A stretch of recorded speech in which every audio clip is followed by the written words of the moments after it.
ولمصلحة شبيبة الثورة بعد الكرة الأخيرة والتوزيع الأخيرة كانت من حسام، طالت مباشرة إلى ضربة مرمى لمصلحة جي اس اس. طاولة أسطورة مصلحة العميد لمحمد حايف، التسديدة يا سلام يا لالال، ضربة جزاء لمصلحة العميد. دار ولف محمد حايف بعد تسديدة ارتدمت بالقائم الأيمن واسترجع الكرة وكان في المتابعة، لكن مدافع جي اس اس يقع في المحظور، والحكم عبد الرزاق لم يتريث ولم يتماطل واعلن عن ضربة جزاء لمصلحة العميد. بقي يا حسام ينش لمصلحة العميد. حسام يستعد، حسام يتهيأ، حسام يضرب الكرة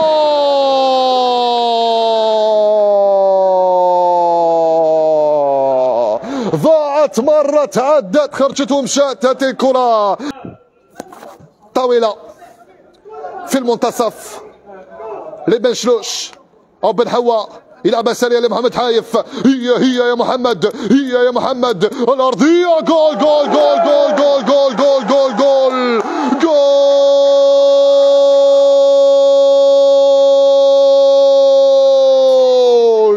بعدما ان كان مشوشا في ضربة الجزاء ضيعها حسام النش.